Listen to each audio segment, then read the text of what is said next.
All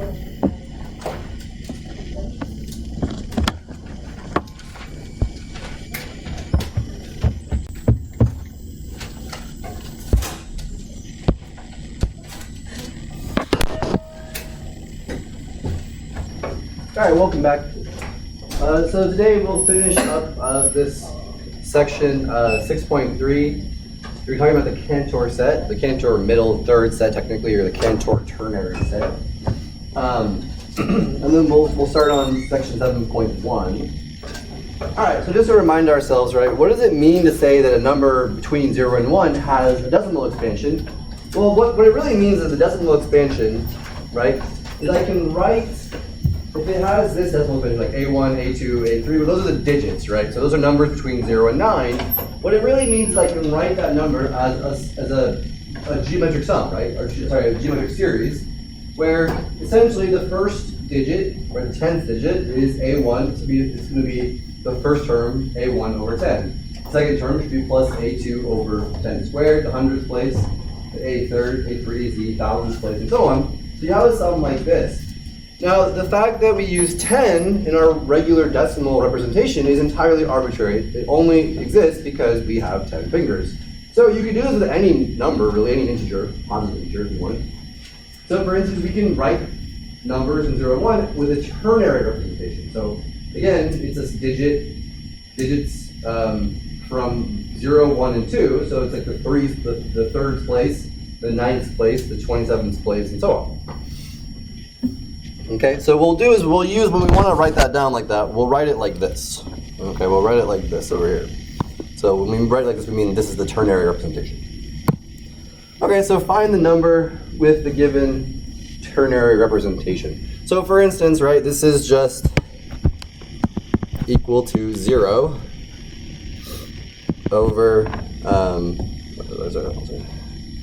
this is just 0 over 3 plus 2 over 9, so this is just number 2/9, right? Okay, so that's what 2/9 would look like in this representation. This one, right, would be 1 over 3 plus 2 over 9 plus 1 over 27, which is really just 9 plus 6 plus 1 over 27, which is 16 over 27. For the last one, so 0.2222 repeating, why don't you see if you can figure out what that one is on your own. See if you remember the formula for how to do a geometric series, an infinite geometric series. Okay. I guess technically I was wrong. It's not a geometric series unless all the digits are the same. But that one is. So try that one out on your own. See how it goes. Take 4 minutes.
All right, so just as a reminder, if you have a geometric sequence, I'll write it up here because I hate writing at the bottom of my screen.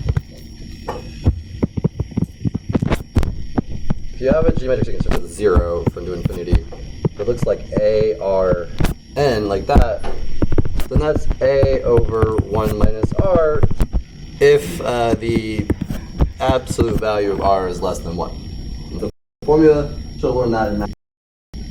So what we have here is that this number, right, it is the geometric series from N goes from 1 to infinity, not from 0, but of 2 over 3 to the n. So I need to write that with a 0 here. So really, if I just pull out one factor, right, this is like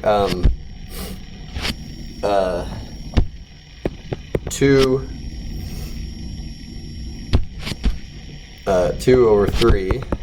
The sum n goes from 1 to infinity of, it would just be 1/3 to the n minus 1, and then I could just write that as, you could just re-index that to write 2/3 n equals 0 to infinity, 1/3 to the n. So that's how you do it.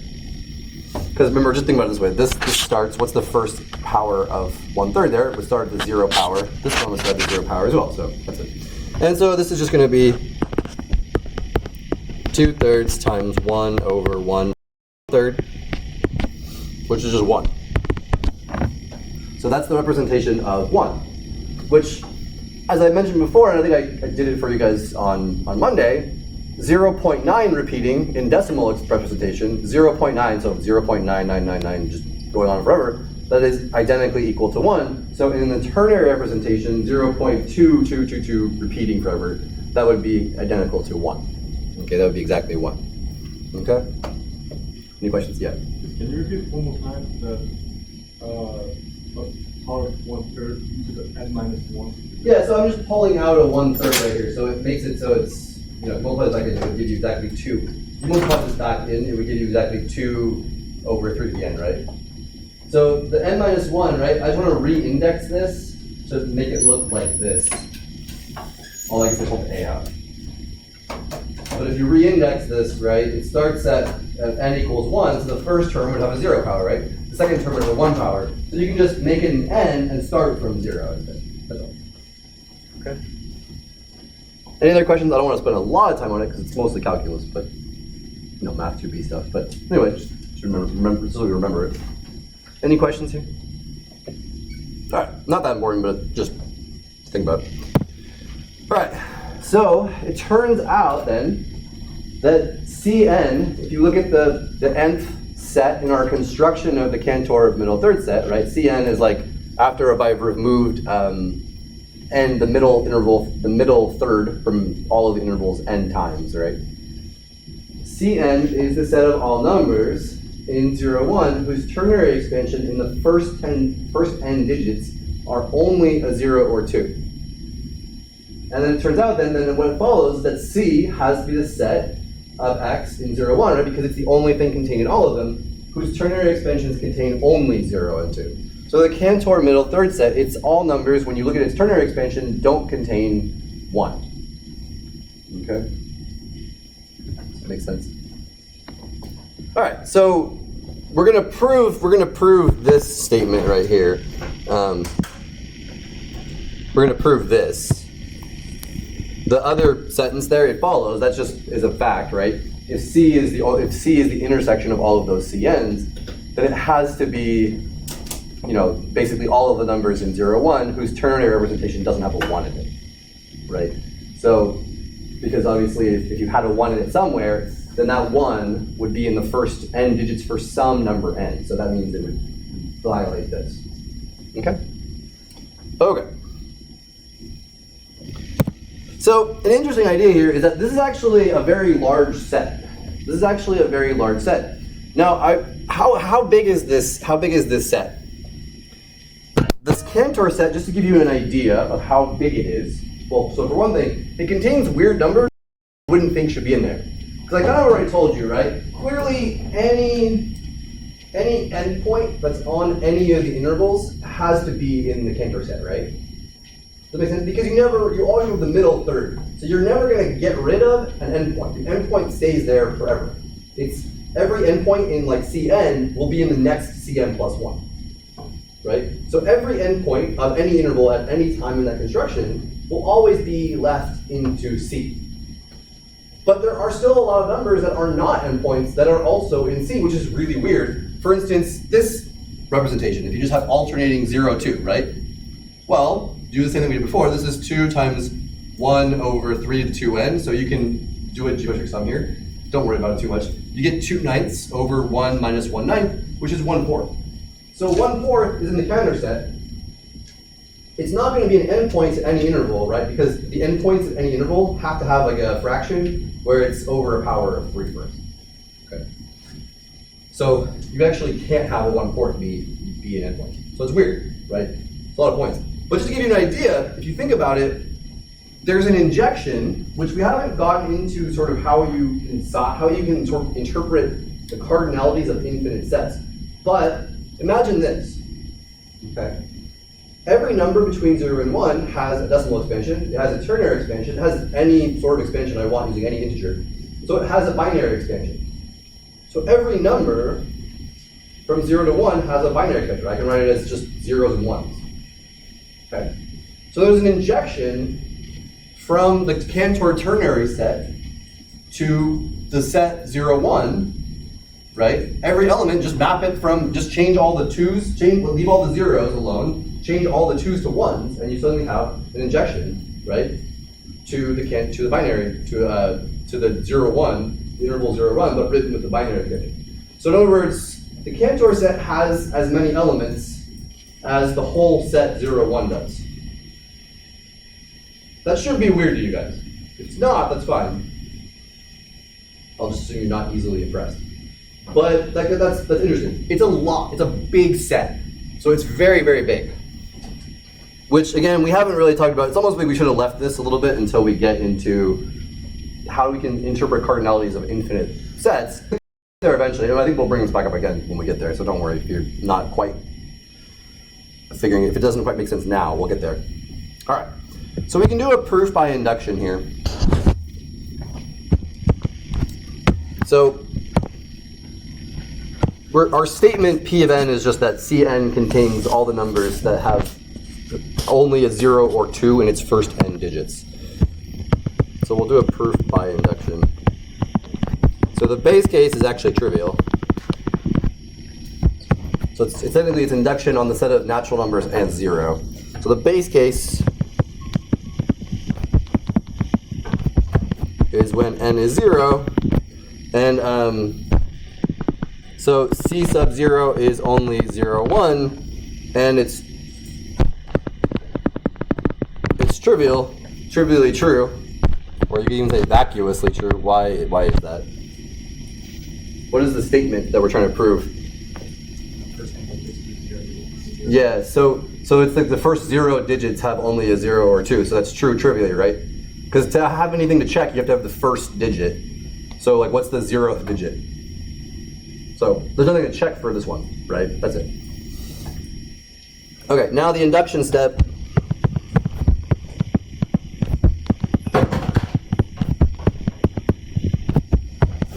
Okay, so assume for some n in the set of natural numbers in 0, that Cn is all x in 0, 1 with no, I'm going to say with no 1s in the first n digits of its ternary expansion.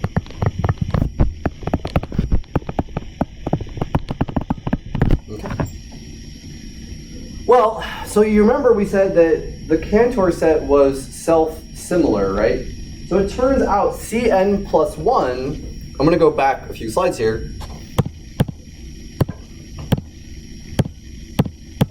all the way back, actually several slides, many slides, but here.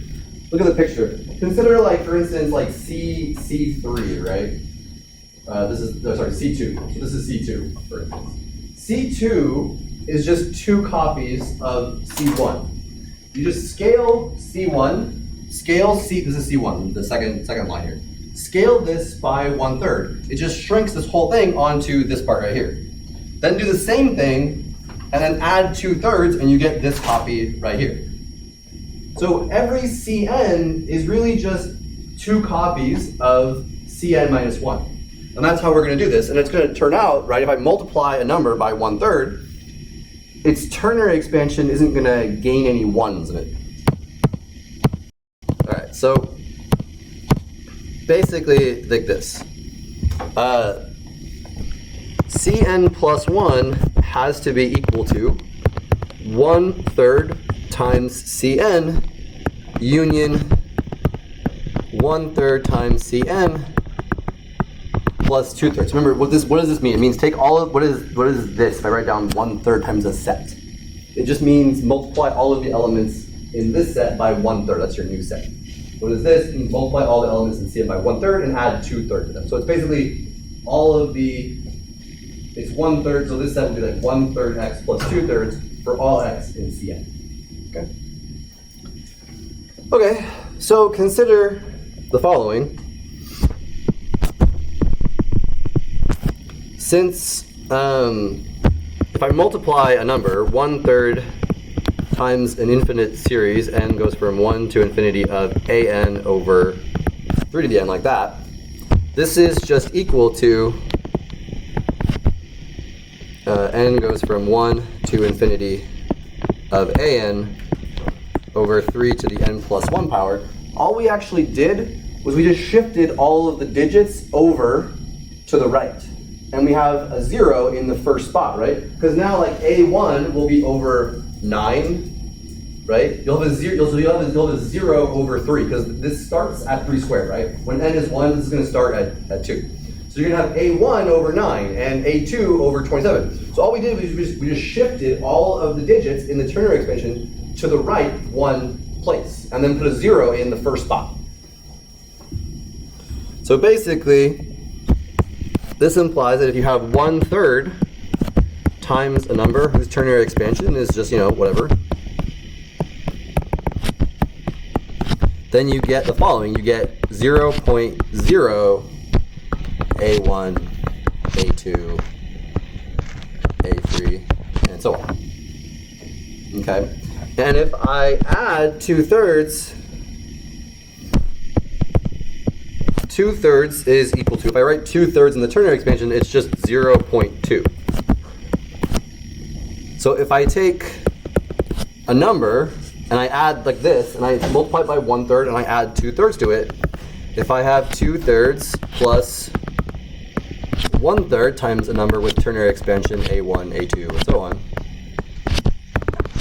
right, what are you going to get? Well, it's going to put a 2 in this spot right here. So you just get 0.2 a1, a2, and so on. So what does this mean? Well, you can already see now, right? Since Cn plus 1 is just this, all the elements that are 1/3 times an element in Cn, union all the elements that are 1/3 times Cn plus 2/3, every element in Cn plus 1 is going to either look like this or like this, where a1, a2, a3, none of those numbers contain 1s in the first, in a1 through an, right? Got that on their page here. Okay. By the induction hypothesis,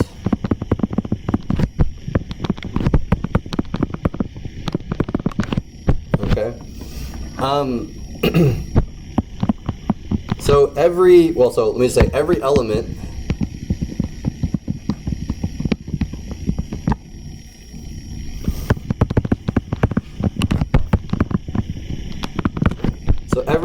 of Cn plus 1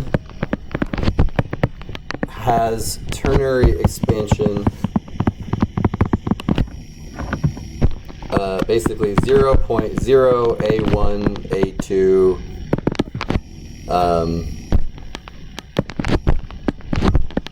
or you can put a 2 in that first spot instead. Okay? So the first the digits A1 through AN are all either 0 or 2, because by the induction hypothesis.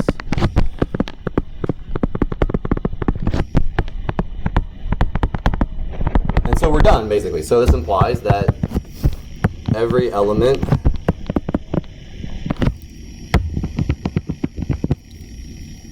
so the first n plus 1 digits of the ternary representation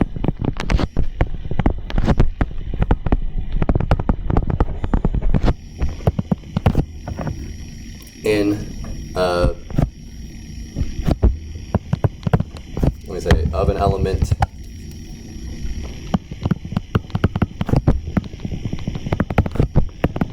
in Cn plus 1 has only zeros or 2s. So by induction,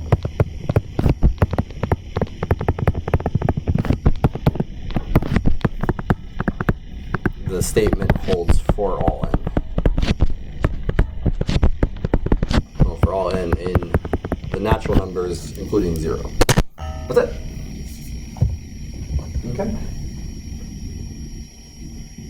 Any questions? I mean, it should be clear too, right? It's like, if you think about it for a minute, right? If you have a decimal expansion and you multiply it by 10, what does that do? It shifts all the digits to the left. If I multiplied it by 1/10, it would shift all of the digits to the right. Same thing when ternary expansion, instead of being 10, it would be 3 that does it. That's it. Okay? Any questions on this? So I think we'll talk about the size of the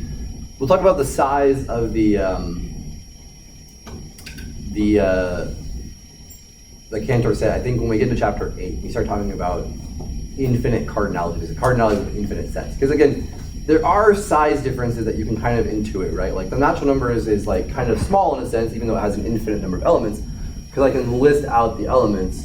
But like the real numbers, for instance, you couldn't list them out. Like how would you even begin to do that, right? Like what's the first thing? Okay, what's the second thing? And so on. Any questions?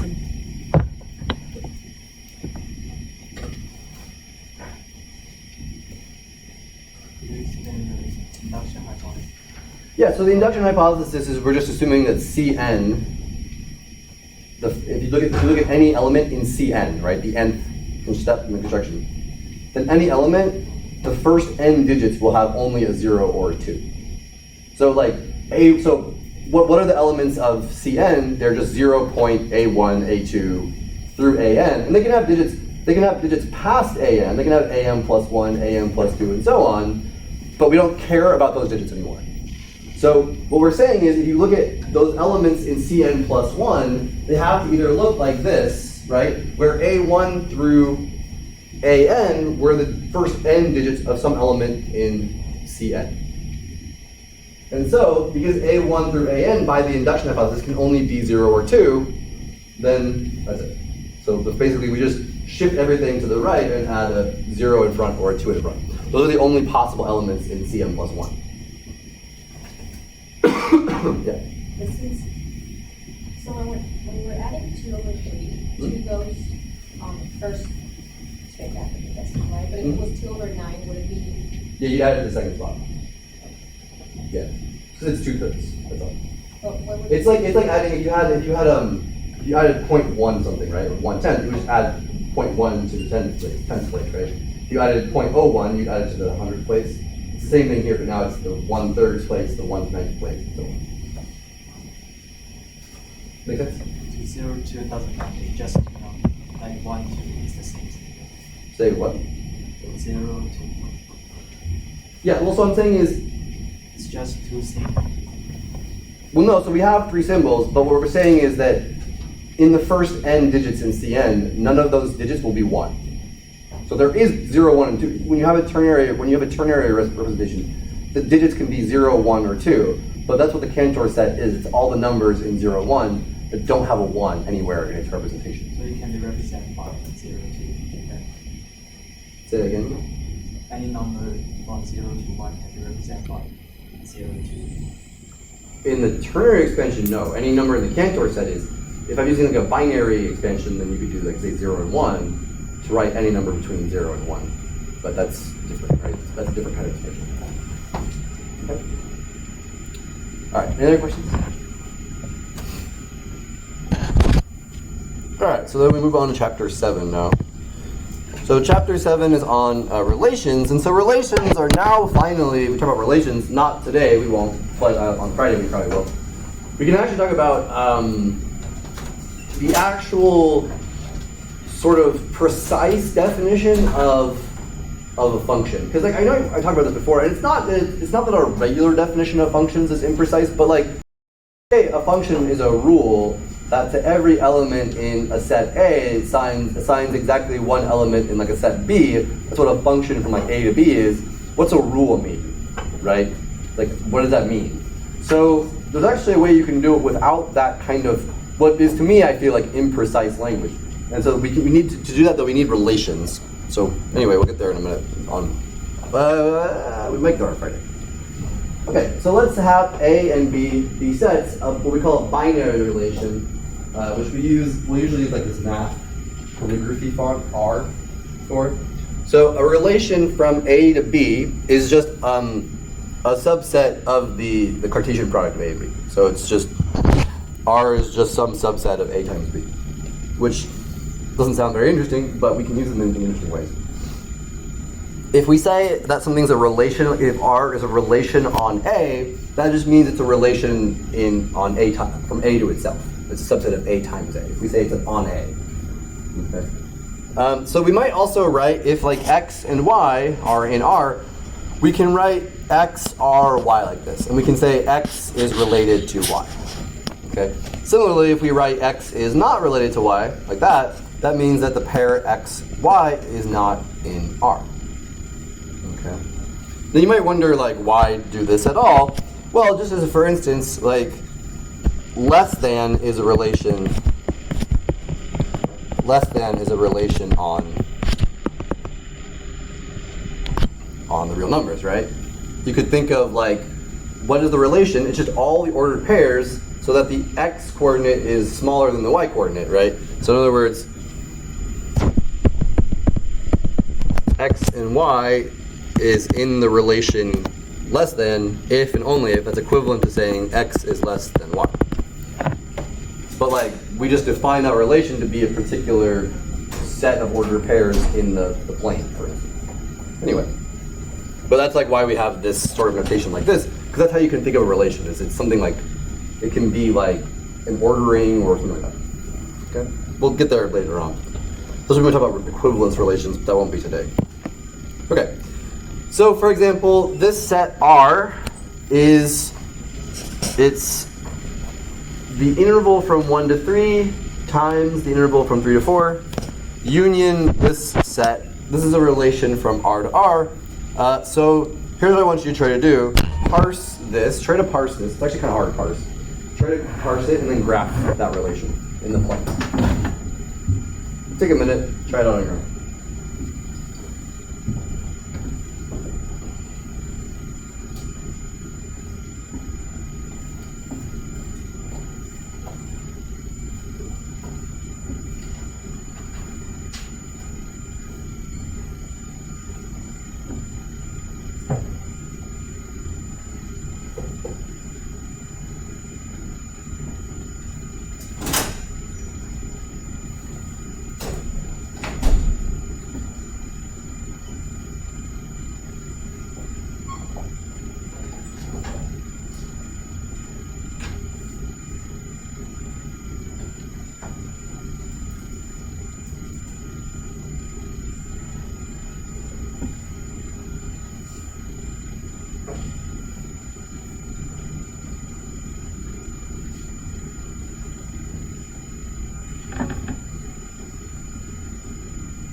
So the relation should be clear, right? This is just this interval, the Cartesian product of this interval times this interval, and then union this other collection of ordered pairs, which is just the graph of the function y equals x squared, for instance, on the domain 0 to 1. So first part is like, just say this part right here.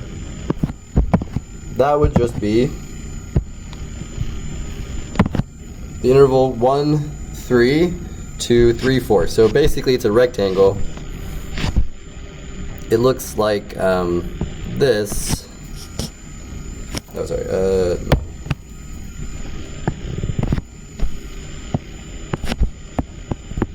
It's that. We have to sort of denote that we don't include the edge here. So we should dot this one like that. And then from 3 to 4 means we don't include this. So we sort of write that like that, basically. And then we can just highlight this in here. Okay, so that's that rectangle. And then what is this? This is just the graph of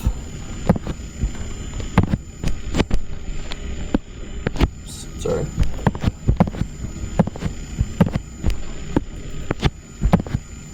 This is just the graph of y equals, that's just the that's how you could graph the parametric form of the equation y equals x squared for x in the interval from 0 to 1. So that basically just looks like this. That's it. So that whole thing, everything I've drawn on here, that would be the relation R. That's it. Okay. Any questions? Yeah.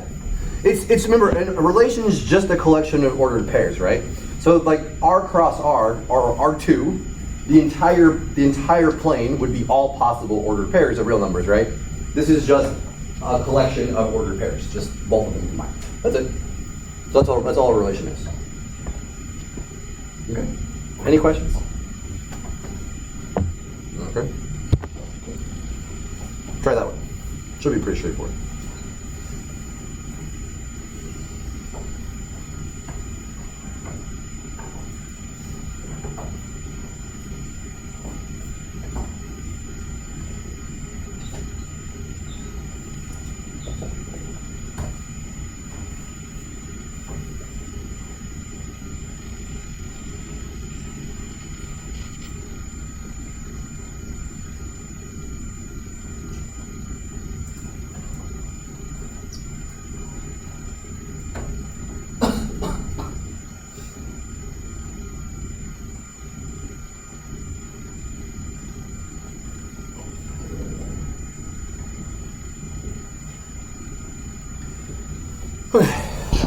This one should be pretty straightforward. So basically, an ordered pair is in R. I can't draw the. If and only if the two coordinates are the same, right? So basically, it's just all the ordered pairs that have the same x and y coordinates, which is just the line, at y equals x, basically. So just take the line y equals x.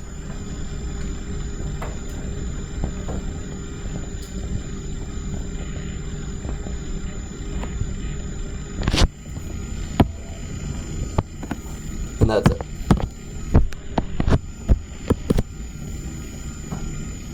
I mean, sort of. Didn't draw it perfectly, but you get the idea. Any questions?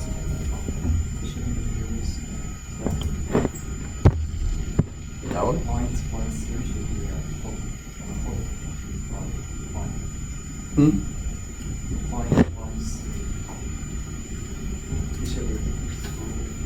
No, I'm saying this boundary is just, you just draw a dashed line. I mean, this boundary of the rectangle is not included, and this boundary is not included, so that's all.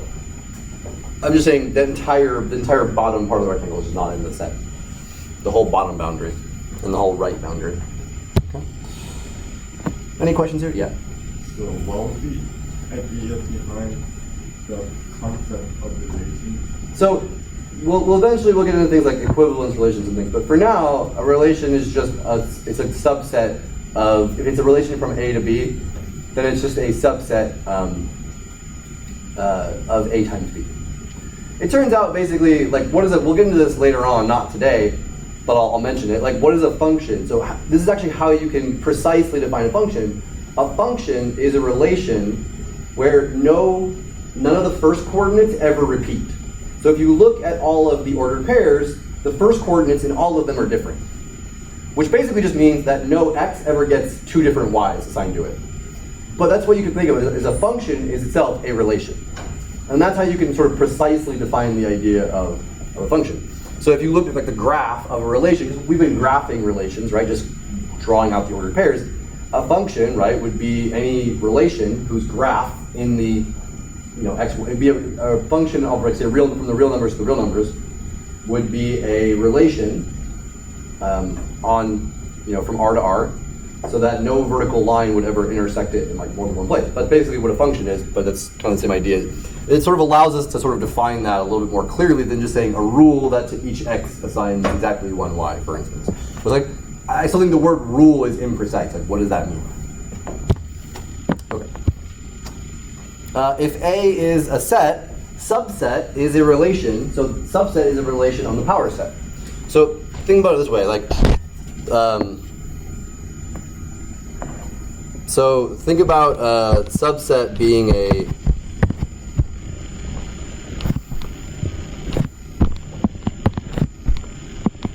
set of the power, a subset, sorry. Okay, that's confusing. Let's just say, all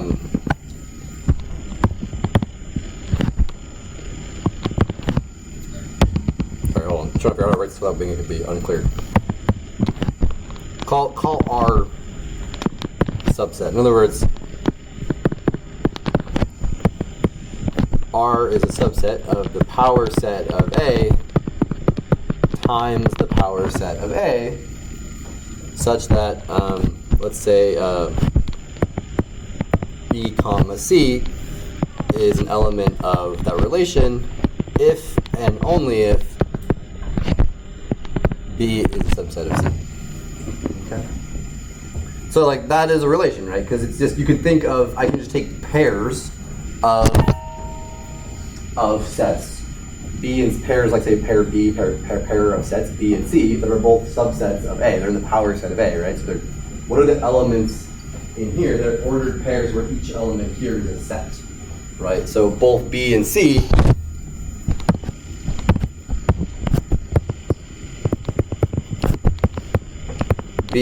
are elements of the power set of A, which means that they are, what's really if and only if, they are subsets of A. Okay, but the subset itself is a relation, right? An ordered pair is in this thing I'm going to call R, if and only if B is a subset. We define R to be all the ordered pairs in here, where the first entry is a subset of the second entry. And so that defines a relation, right? It's a way of collecting just pairs of sets in the power set, where each set is in the power set. It's a way of sort of defining a relationship between two sets. So this is like, it's sort of a way of thinking about like, what are relations, like what are orderings, right? Like subset is an ordering, less than or equal to is an ordering, even, stuff like that. We can define those a little better. Okay. All right, try this one. Graph this relation x. This is kind of like that. So it's a relation on the natural numbers. So x is related to y if and only if x is less than y. So graph that relation in the plane.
So R in this case is a relation on the natural numbers, right? So I just want to point out here, it's a relation on n, which means that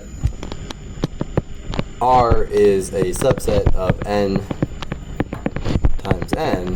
So you don't want to just graph every point where x is less than y in the plane. You want to graph only the natural parts, the ordered pairs where both things are natural numbers. So basically, if you just look at the line, y equals x, anything above that line should be in there. So like, this is the point 2, 1, right? So, or 1, 2. So 1 is less than 2, 1 is less than 3, 1 is less than 4, 1 is less than 5, 1 is less than 6, and so on, right? Here, 2 is less than 3, 2 is less than 4, 2 is less than 5, 2 is less than 6. Here, 3 is less than 4, less than 5, and less than 6. Here, 4 is less than 5, and less than 6. And then last one here, 5 is less than 6. So those are all the ones that I would graph. But it's only the grid points, right? It's only the grid points where you have ordered pairs that are both natural numbers. That would be. Obviously, these ones right here would be the ones that was less than or equal. You would graph, you would put these ones on there too. But since it's strictly less than, it has to be the other way around. Okay. Any questions here? Okay. All right. So we can define the inverse of a relation. And again, like going back to talking about functions again, this makes it easy to define like the inverse of a function later. If you have a relation from A to B, so this is like a relation from A to B, which is a subset of A times B, and its inverse, which we write as just R to the negative first power. It's not really a power, it's a subscript, or superscript, sorry. Which, remember, note that if R is a relation from A to B, R inverse should be a relation from B to A. And it's just the set of all ordered pairs, y comma x, that are in B times A, so that x times y would be in the relation. So how do you get R inverse? You just take all of the ordered pairs in R and you switch their coordinates. That's it. Okay. If you have a relation from A to itself, so if A and B are the same, so you have a relation from A to A, you can say that R is symmetric if it's equal to its own inverse. So if you have a relation that's symmetric, then it's equal to its own inverse. Okay. So here's a theorem that has a bunch of stuff in it. Okay. The first one. Sorry. The first one is probably pretty intuitive.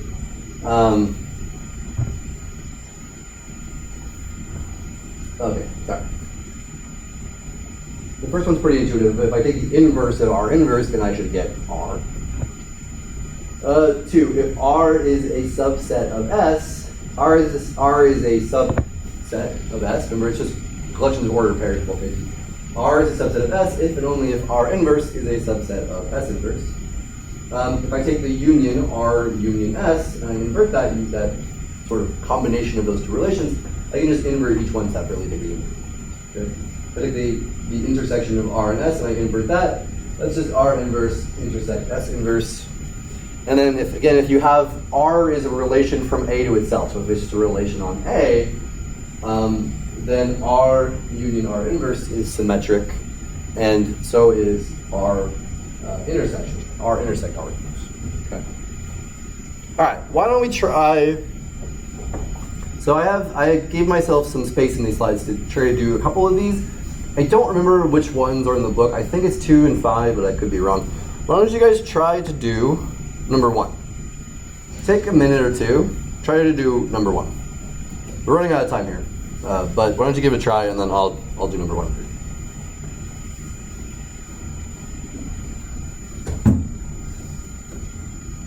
Remember, you're basically just doing sort of set inclusion, right? Although you can sort of just do this, you can probably do a bidirectional proof here.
Okay, so you can do this basically. Remember, you want to show two sets are equal. So usually just do just do like sort of the both inclusions, right? So show that this set is a subset of this set, and this one is a subset of this one. And if you're smart, you can do it both at the same time.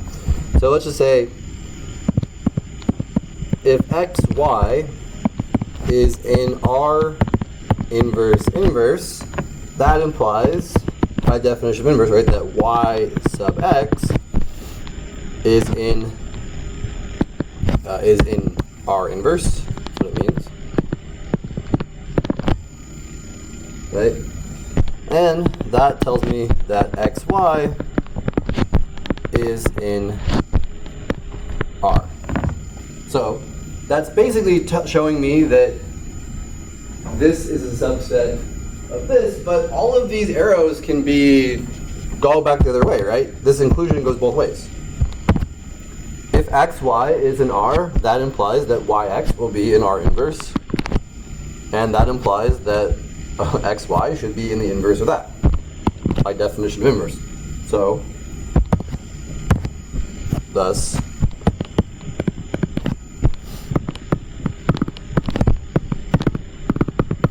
that's it. Okay. Pretty straightforward, I think, but if you have questions, feel free to ask. Any questions? Make sense? Okay. Try a couple on your own. I think 2 and 5 are in the book. I kind of want to do 1 of 5 or 6, I think. Feel free to try one on your own. Just practice, sort of basic sorts of. Most of these are pretty simple. It's a lot of just like if x and y is in this, then blah blah blah, then this, you can say this, and then so on. So just try practicing them. Give it a shot. But yeah, all right. Anyway, have a good one. I will see you guys on